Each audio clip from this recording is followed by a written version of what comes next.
নমস্কার, আমি সুদীপ্তা। এভি নিউজে আপনাদের সকলকে স্বাগত। প্রথমেই চোখ রাখবো নিউজ হেডলাইন্সে।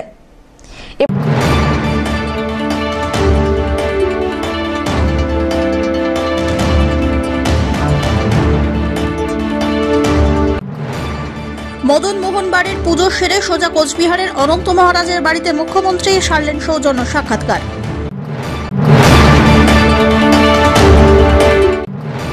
লোকসভা নির্বাচনের আগে রাস্তা সংস্কারের আশ্বাস দিয়েছিলেন মুখ্যমন্ত্রী, এবার সেই আবেদনে সাড়া দিলেন তিনি। শুরু হলো কাজ।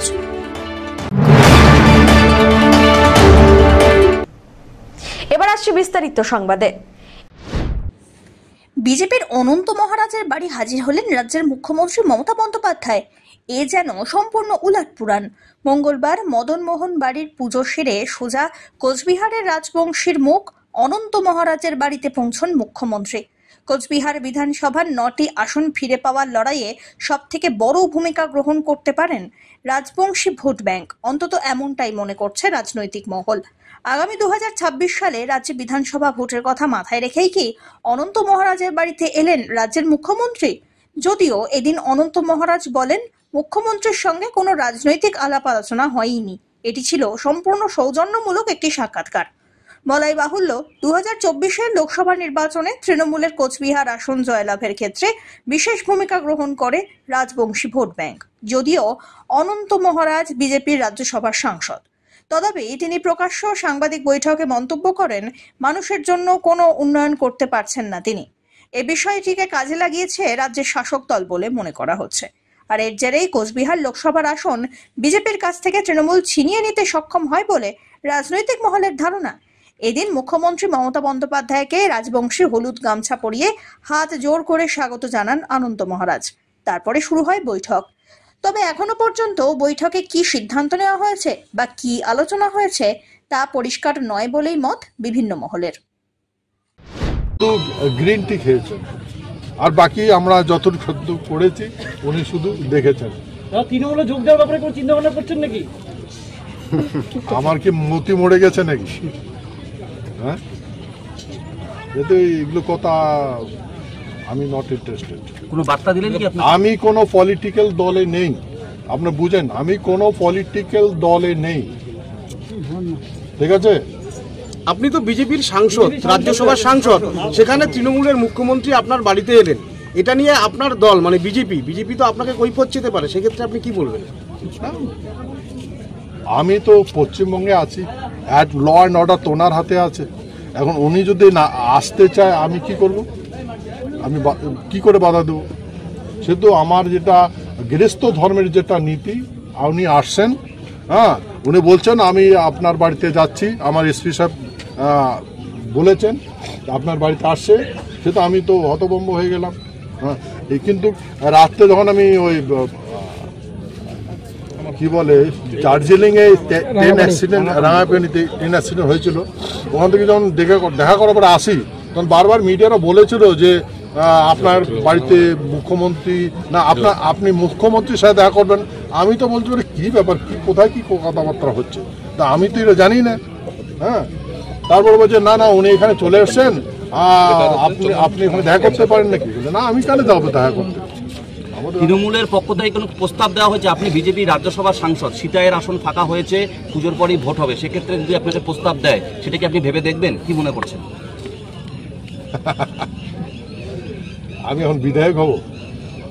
আপনি কি বলেন, আমাকে বিধায়ক হওয়া প্রয়োজন? যদি আপনাকে প্রস্তাব দেয়, আমি বিজেপি রাজ্যসভার মেম্বার, আর আপনার জ্ঞান থাকা দরকার, ওই পার্লামেন্ট ভবনে রাজ্যসভা রাজাদের আসন, ওগুলো অ্যাজ পার কনস্টিটিউশন, ওখানে রাজারাই বসবে, বললেন না শোনেন, তা আমি ওই রাজসভায় গিয়েছি, ভারতের পার্লামেন্ট ভবনে রাজসভায় গিয়েছি, আমি রাজ্যসভায় লোকসভায় যাইনি। আপনারা যদি বলেন আমি এমএলএ হব, আমার কি মস্তিষ্ক খারাপ হয়ে গেছে? এবারে ভোটের ফলাফল নিয়ে কোনো কথা হয়েছে? সব্যসাচী মজুমদারের রিপোর্ট, এভি নিউজ।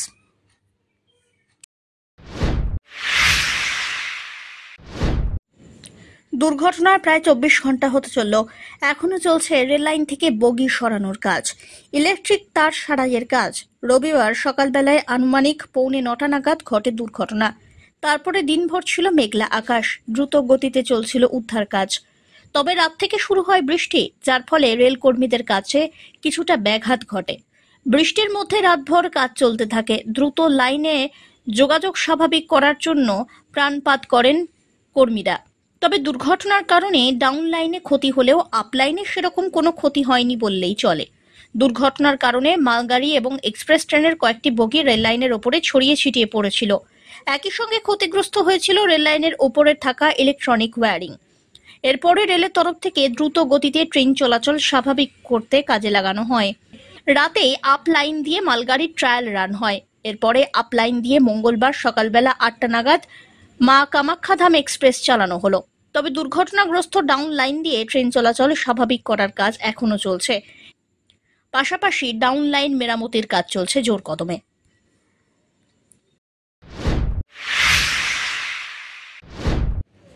গাছ নয়, গাছের ডাল কাটার দাবিতে পথ অবরোধ জলপাইগুড়িতে। জলপাইগুড়ির পান্ডাপাড়ায় খড়িয়া গ্রাম পঞ্চায়েত সংলগ্ন হলদিবাড়ি সড়ক অবরোধ করলেন বাসিন্দারা। জলপাইগুড়ি হলদিবাড়ি সড়কের পান্ডাপাড়ার রাস্তার ধারে রয়েছে একাধিক প্রাচীন গাছ। অভিযোগ, ঝড় বৃষ্টিতে প্রায় দিনই গাছের ডাল ভেঙে পড়ে এবং যাতে ঘটছে দুর্ঘটনা। আহত হচ্ছেন বহু পথ চলতি মানুষ, সম্পত্তিরও ক্ষয়ক্ষতি হচ্ছে। এই অবস্থায় পঞ্চায়েত প্রশাসন বন বিভাগের দ্বারস্থ হয়েও কোনো রকম সুরাহা না হওয়ায় এদিন গাছের ডাল কাটার দাবিতেই পথ অবরোধে সামিল হলেন এলাকার মানুষ। চলে অবরোধ। পুলিশ এলেও পুলিশের সামনে নিজেদের দাবিতে অনড় থাকেন অবরোধকারীরা। গাছের ডাল কাটার ব্যবস্থা করার পরে অবরোধ উঠবে বলে স্পষ্ট জানিয়ে দেন তাঁরা। আমরা এই পথ অবরোধ আজকে না দাদা, এর আগেও অনেক বছর ধরেই আমরা করছি, কিন্তু প্রশাসন বা ফরেস্ট ডিপার্টমেন্ট থেকে কোনো রকম আমরা সাহায্য পাচ্ছি না। আমরা ডাল কাটার কথা বলছি না, গাছগুলো যদি গাছ কাটার কথা বলছি না, ডালগুলো একটা লেভেল থেকে সেটি ড্রেসিং করে দিলে পরে তাতে এই এলাকায় যারা চলাফেরা করে তারা বিপদমুক্ত থাকবে। কারণ কয়েকদিন আগে একটা ঘটনা ঘটেছিল, ঝড়ের ক্ষেত্রে একটা বিয়ে বাড়ি চলছিল, তার ওইখানে একটা ডাল পড়ে যায় এবং গাড়ির উপরে পড়ে। কি বলবেন? সেদিনটা তো এই তো রাত্রি 8:30 দিকের ঘটনা। ওর সময় তো বৃষ্টি হচ্ছিল, ভবনে লোক ভর্তি ছিল, ভাগ্যিস বাইরে কেউ ছিল না। যদি আর আধা ঘন্টা বা 1 ঘন্টা পরে হতো, ওদিন অন্তত 20-25 জন তো স্পটেই মারা যেত দাদা। ড্রাইভার ইনজুর্ড হয়েছিল, ড্রাইভার গাড়ির ভিতরে ছিল। এই জন্য আজকে কি করলেন? হ্যাঁ, এই জন্য আজকে কি করলেন? এই জন্য ওটা তো গেল, তার 2 দিন পরে আবার এখানে এই যে দোকানের সামনে 4টা বাইক এখানে রাখা ছিল, বাইকের উপরে ডাল পড়ে গেল। কোন রাস্তাটা অবরোধ করলেন আজকে? এটা আমরা Jalpaiguri Haldibari road, main road. হ্যাঁ, মেইন রোড। এখানে বেশ কদিন থেকে এই যে ডাল পড়ছে, এই যে ভবনটা দেখেন, ভবনটা পড়ে ডাল পড়ে ভবন ভেঙে যাচ্ছে। এর কিছুদিন কয়েক বছর আগে একজনের গায়ে পড়ে পা কাটা পড়ছে। তো আমরা গাছ কাটার কথা বলছি না, আমরা বলছি ডালগুলো ছেটে দেব। সে যখন তখন মৃত্যু হইতে পারে, এই ডাল পড়লে যখন তখন মৃত্যু হইতে পারে। এগুলা আমরা এর আগেও জানাইছি, আমরা ফরেস্ট অফিসে জানাইছি, মৌখিক করছি, কিন্তু কিন্তু গায়ে লাগায় না। আমরা প্রধানকে আমরা বলছিলাম, প্রধানকে আবার আমরা একবার বলছিলাম, যে প্রধানও বলছে তুমি ফরেস্ট অফিসে জানাও। এখন আমরা পথ অবরোধ করছি, আসুক প্রশাসন, আমরা গাছ কাটার কথা বলছি না, আর প্রশাসন আসুক। পিনাকি শীলের রিপোর্ট, এভি নিউজ।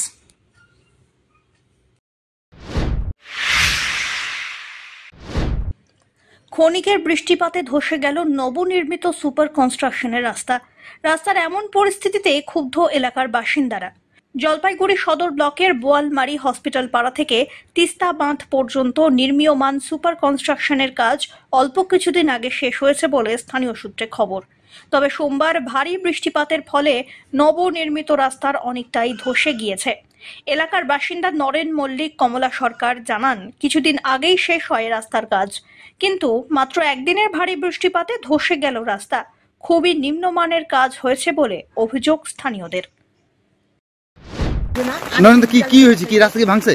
হ্যাঁ, রাস্তা ভেঙে গেছে। কি করে ভাঙলো? এই বৃষ্টিতে। রাস্তা কি ভালো ভাবে কাজ হয় নাই? নিম্নমান রাস্তা যে হয়েছে, এটা কি নিম্নমানের অভিযোগ রয়েছে আপনাদের? অভিযোগ তো ছিল, আমরা বলছিলাম যে গার্ড ওয়াল দিয়ে দেন, তারপর দেয়নি। কন্ট্রাক্টরকে বলছিলেন? হ্যাঁ। তা সত্ত্বেও তারা এই কাজ করেনি। হ্যাঁ।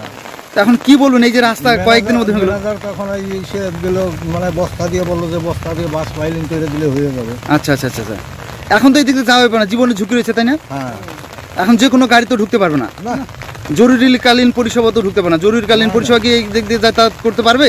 না, অ্যাম্বুলেন্স যেতে পারবে না, পারবে না। তো কি করবেন এখন আপনারা? এখন মানে দিতে হবে ভিডিও বা ডিএম কে দিতে হবে। বলছিলাম কতদিন হইলো এই রাস্তা নির্মাণ করা হয়েছে? কতদিন হয়েছে? এই যে 1.5 মাস। 1.5 মাসের মধ্যে এই রাস্তা নষ্ট হয়ে গেল। কি করে আপনারা যখন কাজ করছিল তখন বলেন নাই? হ্যাঁ, বলা হয়েছে। রাস্তা ভালো করে দাও, ওই জায়গাটা গাঁটওয়াল দিয়ে দাও, ভালো করে রাস্তা চাপায় দাও, শুনেই নেই তারা। আচ্ছা, তো এই অল্প কয়েকদিনের বৃষ্টিতে এই রাস্তাটা ভেঙে গেল? কালকের বৃষ্টিতেই? কালকের বৃষ্টিতে রাস্তাটা গেল। কতটা অসুবিধা হবে আপনাদের চলাচল? গাড়ি ঘোড়া চলবে? আমরা যেতে পারবো না। গাড়ি ঘোড়া চলবে? অ্যাম্বুলেন্স চলবে? সব্যসাচী মজুমদারের রিপোর্ট, এভি নিউজ।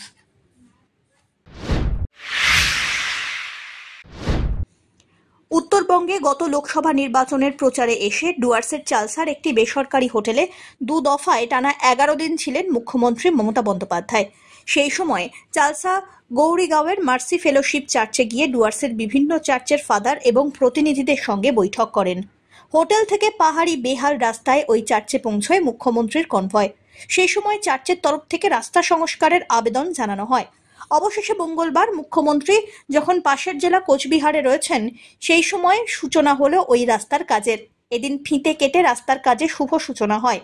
রাস্তা সংস্কারের ওই কাজের জন্য জনপ্রতিনিধি সহ স্থানীয় বাসিন্দারা মুখ্যমন্ত্রীকে ধন্যবাদ জানিয়েছেন। চালসা মেটেলি রাজ্য সড়ক থেকে গৌরীগাঁওয়ের ওই চার্চ পর্যন্ত রাস্তার সংস্কার হবে বলে জানা গিয়েছে। এই দিনের এই রাস্তার কাজের সূচনার অনুষ্ঠানে উপস্থিত ছিলেন মাটিয়ালি বাতাবাড়ি 1 নম্বর গ্রাম পঞ্চায়েতের প্রধান দীপা মিঝারি, উপপ্রধান ইগনিস টিগ্গা, তৃণমূল 1 নম্বর অঞ্চল সভাপতি দীপক ভুজেল সহ অন্যান্যরা। किए थे हमारे जो मुख्यमंत्री है सीएम, जो वो बोलते हैं वो करके भी दिखाते हैं।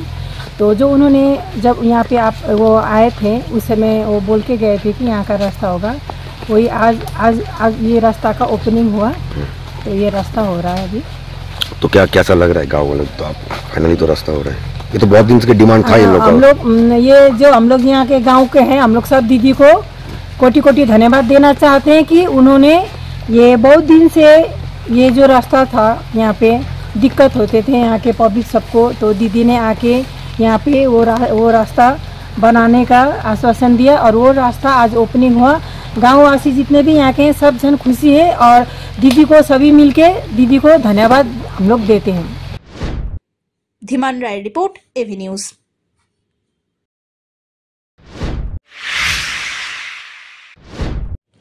বেহাল নিকাশি নালার কারণে রাস্তার নোংরা জল ঢুকে যাচ্ছে বাড়িতে।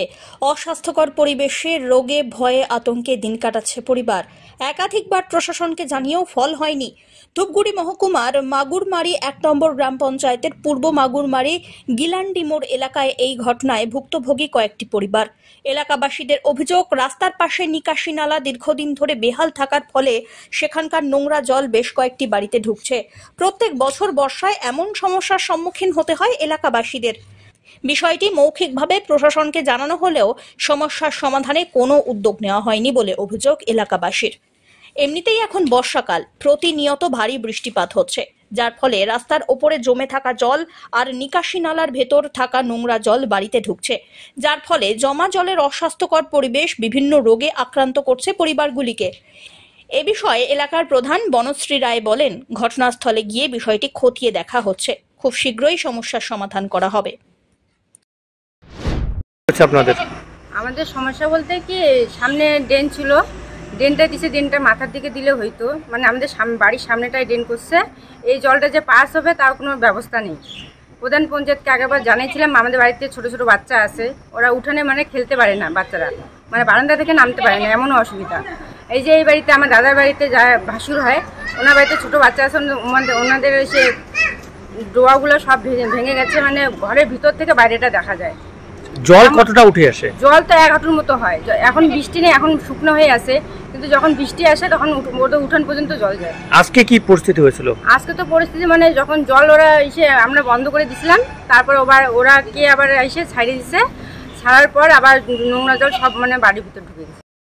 দিদি কি অসুবিধা হচ্ছে আপনাদের এখন? এই যে এখানে ড্রেনের জল এদিকে বাড়ির এদিকে ছাড়তেছে, নোংরা জল, এদিকে দোকান আছে, দোকান মিষ্টির দোকানে ছানার জল, নোংরা জল আসতেছে বাড়িতে, আমাদের বাড়িতে জল ঢুকতেছে। এখন বাচ্চা কাচ্চা নিয়ে থাকি, এখন তো নানা রকম রোগ ছড়াচ্ছে, ম্যালেরিয়া, ডেঙ্গু, নানা রকম। এখন ছোট বাচ্চা নিয়ে আমি বাড়িতে আসি। এখন এই জল বাড়িতে আসতে যদি বাচ্চা কাচ্চার কোনো কিছু অসুবিধা হয়, অনেকবার জানানো হয়েছে, প্রশাসনকে জানানো হয়েছে, প্রধান পঞ্চায়েত সবাইকে জানানো হচ্ছে, কোনো কিছু কাজ হচ্ছে না। আর বারবার ওরা, আমরা তো মানে বন্ধ করে দিয়ে যাচ্ছে ড্রেনটা, বারবার ওরা মানে খুলে দিচ্ছে। তাহলে কি মনে করছেন যে রাজনৈতিক কারণের জন্য কি এইরকম আপনাদের বাড়ির উপরে ছাড়া হচ্ছে জল? এখন তো মানে দেখি নাই যখন ওই রকমের কিছু হবে, তাছাড়া তখন তো দেখি নাই, যেটা সেটা তখন বলতে পারবো না শিওর, মানে ওই রকমই হবে, রাজনৈতিকের মতোই হবে। আপনারা কি চান এখন? আমাদের যে কোনো মানে প্রশাসনের একটা ব্যবস্থা না।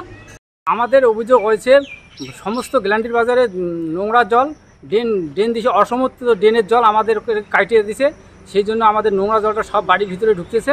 আমাদের ছোট বাচ্চা, 1.5 বছরের বাচ্চা আমার আছে, সেই রোগ জীবাণু ছড়ার জন্য আমরা আতঙ্কিত আছি।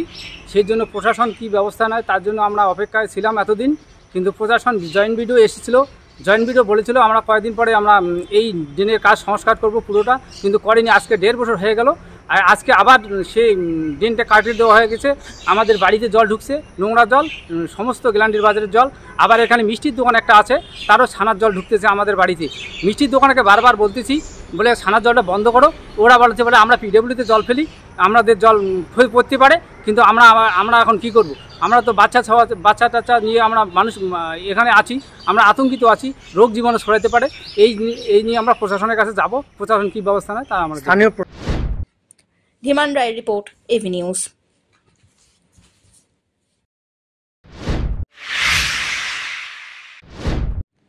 এক কথায় ফিরে এলো দমোহনীর বিকানের গুয়াহাটি এক্সপ্রেসের ট্রেন দুর্ঘটনার সেই ভয়াবহ স্মৃতি। সোমবার কাঞ্চনজঙ্ঘা এক্সপ্রেস দুর্ঘটনার খবর ছড়িয়ে পড়তেই শিউরে উঠলেন নিউ দমোহনীর বাসিন্দারা। 2022 সালের 13ই জানুয়ারি বিকেলবেলায় ময়নাগুড়ির দমোহনীতেই বিকানের গুয়াহাটি এক্সপ্রেস দুর্ঘটনার কবলে পড়ে। নিউ ময়নাগুড়ি নিউ দমোহনী স্টেশনের মাঝামাঝি অংশে লাইনচ্যুত হয় যাত্রী বোঝাই ট্রেনটি। দুমড়ে মুচড়ে যায় বিকানের গুয়াহাটি এক্সপ্রেসের বেশ কয়েকটি বগি। মৃত্যু হয় 9 জন যাত্রীর, আহত হন কমপক্ষে 40 জন। 2.5 বছর আগের সেই ঘটনারই যেন পুনরাবৃত্তি ঘটল। দমোহনী থেকে প্রায় 60 কিলোমিটার দূরে নিউ দমোহনী এলাকার কাঁঠালবাড়ি মৌয়ামারির বাসিন্দাদের বক্তব্য, বিকানের গুয়াহাটি এক্সপ্রেস ট্রেন দুর্ঘটনার পর এলাকাবাসীর কেউ রেল লাইন বা তার পার্শ্ববর্তী রাস্তা দিয়ে চলাচল পর্যন্ত করেননি। পুরনো সেই দিনের কথা মনে পড়ে আজও, যেভাবে রাঙাপানিতে কাঞ্চনজঙ্ঘা এক্সপ্রেসের সঙ্গে মালগাড়ির ধাক্কায় পুনরায় চাঞ্চল্য ছড়িয়ে পড়ে এলাকায়। বুক কেঁপে ওঠে মানুষের হারিয়ে যাওয়া সেই আর্তনাদে। আমরা তো বাড়িতেই ছিলাম, যখন আর কি একটা ভ্রুম করে আওয়াজ হলো, আওয়াজ হওয়ার পরে আমরা দৌড় দিয়ে আসলাম। আসার পরে দেখতেছি যে একদম মানে ট্রেনের উপরে একদম গভীর উপরে বগি পোড়া, নিচে একদম সম্পূর্ণ বগি, মোটামুটি 12-14টার মতো বগি নিচে পড়ে গেছে। নিচে পড়ে একদম পাল্টি হয়ে কেউ কাটা গেছে, ভিতরে ঢুকে একদম কি অবস্থা, তার মানে টাইনা টুনা বাইর করতেছি আমরা। বাইর করতে বলতে আরো তারপরে অনেক লোকজন পাশাপাশি চলে আসলো সবাই। মোটামুটি না, হ্যাঁ ওইরকম 2-3 মাসের মতন হয়ে গেল। তার মানে এখন যা ট্রেনের দুর্ঘটনা হচ্ছে এটা বহুত মুশকিল। আমি তো শুনলাম রাঙাপানিতে এই ঘটনাটা তো কাঞ্চনজঙ্ঘা এক্সপ্রেস শুনলাম। এই জন্যই ট্রেন দুর্ঘটনা যে ধরনের হচ্ছে সরকারকে ঠিকঠাক করা দরকার, নাহলে সাধারণ লোকের অনেক যান চলে যাবে। বলার আমার এতটুকু যে আগে অ্যাক্সিডেন্ট হয়েছিল যেদিকে ওইদিকে আমাদের হচ্ছে পার্মানেন্ট রাস্তা ছিল, হ্যাঁ রাত্রেবেলাও যাতায়াত করতাম, দিনের বেলাও। তো এখন আমরা ওইদিকে টোটালি বন্ধ করে দিচ্ছি, ওইদিকে আর যাইতে পারি না। রাত্রে মানুষের আতঙ্ক একটা থেকে যায় না, তো ওই জন্য যাই না। হ্যাঁ মনে পড়ে, এখন কি করা যায়, হয়ে থাকে, এখন আমরাও ভয় করি। এত বড় ঘটনা হয়েছিল আমাদের এখানে, সেই ঘটনায় আমাদের এখনো মনে পড়ে যে এত বড় দুর্ঘটনা হয়েছিল। দুর্ঘটনা তো ভালোই হয়েছে, দুর্ঘটনা এখানে বগি কতগুলা বলছে 13-14টা না 11টা আমরা দেখছিলাম, 11টা পড়িয়াছিল। তারপরে ইঞ্জিনের কাছে একটা পড়েছিল 12টা। ওই একই চিঠির মতো, ওই বগির উপর বগি চড়ছে। এখানে যেমন দেখলাম আমরা টিভিতে, মানে বই ট্রেনের মাথা ইঞ্জিনের উপর বগি চড়ে গেছে। প্যাসেঞ্জারের বগি একটা, ওখানে আর কি প্যাসেঞ্জার ছিল না, ওইটা ছিল মালবগি। মালবগিটা উঠছে একদম মাথার উপর। সেই টিভিতে দেখে সেই পুরনো স্মৃতির কথা মনে পড়ে? হ্যাঁ মনে পড়ে, এখানকার কথা মনে পড়ে না বাবা। এখানে যে অবস্থা হয়েছিল ওইখানে তো আরো দুর্ঘটনা, যে মাল ট্রেনটা পড়ছে ওটা তো একলা টুকরা টুকরা হয়ে গেছে। এগুলা যে মনে করেন এই যে যানবাহনে যাবো তাও রিস্ক নিয়ে যাইতে লাগবে, ভয়ের কথা তো এগুলা। এই যে ডবল লাইন হইলো তাহলে এত দুর্ঘটনা হয়ে যাচ্ছে, মানে আগে সিঙ্গেল লাইনে তো এত দুর্ঘটনা হয়নি। পিনাকি শীলের report, AV news.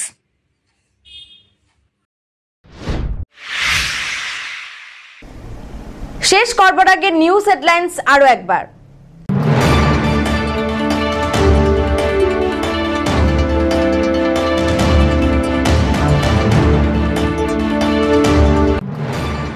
Madan Mohan বাড়ির পুজো সেরে সোজা কোচবিহারের অনন্ত মহারাজের বাড়িতে মুখ্যমন্ত্রী সারলেন সৌজন্য সাক্ষাৎকার।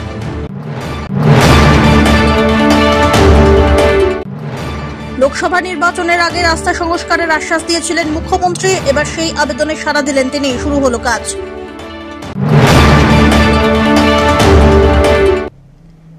এখনকার মতন এভি নিউজ এ পর্যন্তই। পরবর্তীতে আসছি আরো সংবাদ নিয়ে, দেখতে থাকুন আমার বিশেষ। নমস্কার।